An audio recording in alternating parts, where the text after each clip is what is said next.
네, 됐어.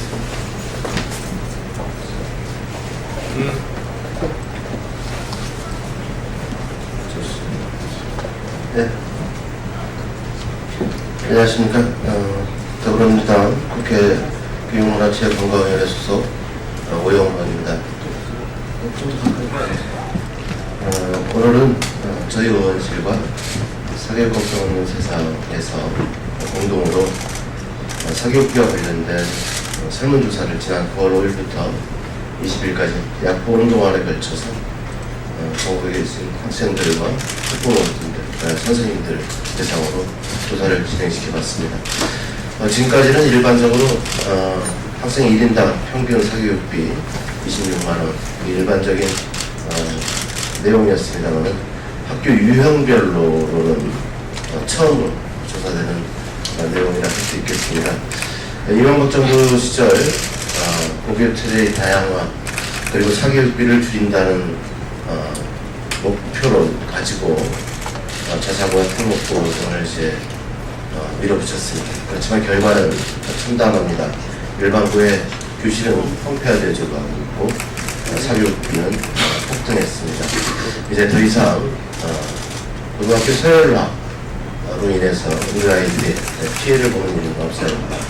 문재인 정부는 교실혁명을 주장하고 있습니다. 공교육의 정상화를 주장하고 있습니다. 그리고 사교육비 걱정 없는 그런 대한민국을 위해서 다양한 정책들을 펴나갈 것입니다. 오늘 자세한 내용에 대해서는 일단 사업부의 안상규 소장님께서 발표를 해주실 겁니다. 먼저 앞에 계신 분들 소개해 드리겠습니다. 사교육 걱정 없는 세상의 손인수 대표님 함께해 주셨습니다. 그리고 김은정 연구원님 함께해 주셨습니다. 그리고 안상진 연구소장님 함께해 주셨습니다. 안상진 소장님으로부터 설문조사 결과 분석 내용에 대한 말씀을 듣도록 하겠습니다. 네, 1페이지에 나오는 핵심 내용 몇 가지를 좀 짚어드리도록 하겠습니다. 이번 조사는 크게 세 부분으로 진행이 됐습니다. 중학교 3학년 학생을 대상으로는 어떤 학교 유형을 희망하고 있느냐에 따라서 사교육 정도를 조사를 했고요. 또 고등학교 1학년 학생들은 어떤 학교에 재학 중이냐에 따른 사교육비 차이를 보았습니다. 그리고 중학교와 고등학교 교사를 대상으로 이번 조사가 진행되었습니다. 주요 내용을 보면 일단 중3 사교육비가 좀 충격적인데요. 월 평균 100만원 이상 고액 사교육비가 일반고 희망하는 학생들은 8.7%에 불과했는데 광역단위 자사고를 희망하는 중3 학생의 43%, 약 5배의 차이가 났습니다. 또 고등학교 1학년 재학생도 차이가 비슷합니다. 월 평균 100만원 이상 고액 사교육비가 일반고 재학생은 13.7%였는데 반해 과학고와 영재학교는 무려 37.7%로 약 3배 정도 차이가 났습니다. 이 고교 진학 동기를 물었습니다. 중3 학생들에게 그 학교를 왜 가고 싶냐라고 했을 때 광역단위 자사고의 72% 등 대다수 좋은 학교를 희망하는 학생들이 우수한 학생들이 모여있어 면학 분위기가 좋을 것 같아서 라고 이야기하면서 대학 입시에 유리한 학교를 선택하겠다라는 그런 의도를 이야기를 했습니다. 중3 사교육 참여율도 심각합니다. 주 6일 이상, 한 주에 6일 이상 사교육을 받고 있다라고 응답한 학생이 일반고 희망자에서는 21.4%에 그친 반면에 과학고 영재학교는 48.1% 등 심각한 차이가 있음을 확인하였습니다. 또 주당 14시간, 하루 2시간 이상씩을 사교육을 받고 있다고 응답한 중3 학생의 비율도 일반고 희망자의 32.5%에 그쳤던 반면에 전국 단위 자사고는 64.6%에 달하는 큰 격차를 보여주고 있습니다. 일요일까지도 사교육을 받고 있냐라는 그런 질문에서는 일반고 희망자의 19.2%만이 일요일에도 사교육을 받고 있다라고 말한 반면에 전국 단위 자사고는 49.4%로 최대 2.6배의 차이가 남을 확인할 수 있었습니다. 또 중학교 3학년 학생에게 사교육 시간 언제 마치냐, 언제 사교육을 마치냐라고 했을 때 밤 10시 이후에 사교육을 마친다라고 응답한 비율이 일반고 희망자는 18.3%에 불과한 반면 전국 단위 자사고 같은 경우 59.5%입니다. 이게 문제가 되는 이유 중에 하나는 각 시도 조례별로 학원 심야 교습은 제한되어 있습니다. 그럼에도 불구하고 이 학생들은 60% 학생들이 이미 받고 있다라고 이야기를 하고 있기 때문에 시도교육청의 규제가 이루어지고 있는지를 다시 한번 검토해 봐야 될 것 같습니다. 교사 설문에서는요, 응답교사의 82.4%가 고교 체제로 인한 고교 서열화 문제가 있다라고 이야기를 했고요. 지난 박근혜 정부가 고교 서열화 문제를 완화시켰는가에 대해서는 고교 교사의 84.3%가 매우 또는 그렇지 않다, 매우 그렇지 않다, 또 그렇지 않다라고 응답했습니다. 교사들에게 일반고 전환이 가장 시급한 학교가 어느 학교냐라고 물어봤을 때 광역 단위 자사고가 무려 76.1%로 가장 높았고요. 전국 단위 자사고, 외고, 국제고, 영재학교, 과학고 순이었습니다.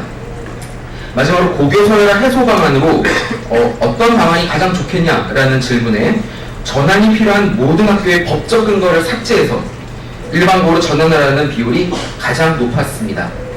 이런 조사 결과를 바탕으로 우리의 요구를 간단히 세 가지를 말씀드리겠습니다. 첫 번째는 현재의 자사고와 특목고를 중심으로 하는 서열화된 현재의 고교 체제가 고입 단계의 과도한 사교육 고통은 물론 사교육 비용 격차로 인한 불평등을 유발하는 등 그 폐가 막대하다는 사실이 이번 설문조사를 통해서 확인되었습니다. 교육부는 이에 대해서 고입 전형의 선발식이 일어나만 조속히 추진하겠다고 합니다. 물론 그것은 필요한 조치입니다. 하지만 그것이 정말 실효성이 있으려면 선발 시기뿐만 아니라 선발 방법도 일반고와 동일하게 선지원 호추천 방식으로 전환을 해야 된다라고 보여집니다. 두 번째, 고교 서열화에 대해 82.4%나 되는 현장 교사가 문제가 있다라고 인식하고 있습니다. 이것은 굉장히 심각한 상황입니다. 이명박 정부 이후의 고교 서열화가 학교 현장, 특히 일반고를 중심으로 한 공교육을 황폐화시키고 있다는 것을 선생님들이 현장에서 온몸으로 느끼고 있는 것입니다. 따라서 초중등교육법 시행령을 다시 돌려놓음으로써 학교들의 일반고 전환을 빨리 추진해야 됩니다. 그래야만 근본적 제도 개선이 가능합니다. 마지막 세 번째입니다. 서열화된 고교체제 현재의 개선을 위해서 자사고, 외고, 국제고만 얘기가 나오고 있습니다. 그러나 우리는 이번 조사 결과를 통해 과학고와 영재학교도 결코 예외가 아니다라는 것을 확인할 수 있었습니다. 과학고 영재학교로 인한 고입 단계에서의 과도한 사교육 고통은 역시 심각한 상황이었습니다. 따라서 이러한 수월성 교육, 분리 교육에서 멈추지 말고 과학고와 영재학교에 있어서도 전반적으로 다시 한번 제도를 재검토해야 됩니다. 그래서 외고 국제고 자사고와 다를 바 없는 과학고 역시 진지하게 일반고 전환을 검토해야 하며 영재학교도 여러 가지 부작용을 최소화하는 방향으로 획기적 개선을 추진해야 합니다. 이상 결과를 발표를 마치겠습니다. 네, 설문조사 결과를 안상진 소장께서 말씀을 주셨습니다.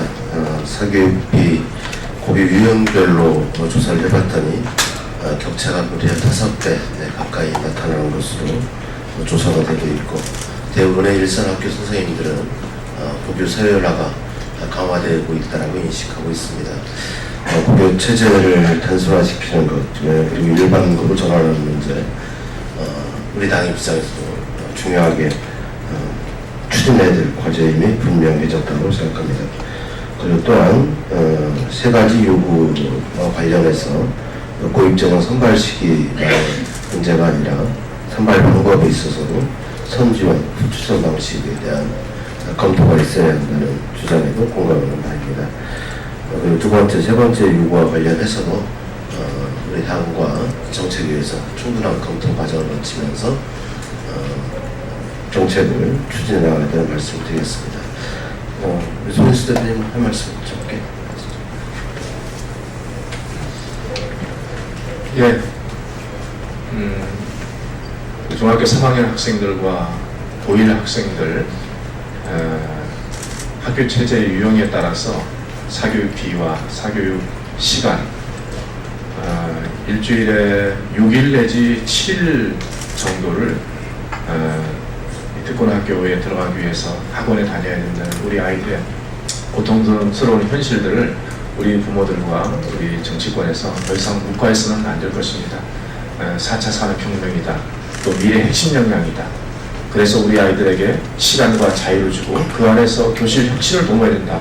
이런 요구가 많이 있고 또 교육부가 그 준비를 하고 있습니다만 아이들을 이렇게 입시 경쟁 속에서 사교육, 중노동을 시키는 이 환경 속에서는 백약이 무효하다고 생각합니다. 따라서 우리 아이들을 미래의 창의적인 인재로 만들기 위한 교실 혁신을 도모하기 위해서라면 시급히 고교체제 변화 그리고 그를 통해서 사교육 부담 완화를 통해서 우리 아이들에게 자유와 해방을 줘야 된다고 생각하고 우리 국민들이 함께 정치권과 노력을 해야 된다고 생각합니다. 감사합니다. 네, 고맙습니다. 이것으로 기자회견을 마치도록 하겠습니다. 질문은 밖에서 받도록 하겠습니다. 감사합니다.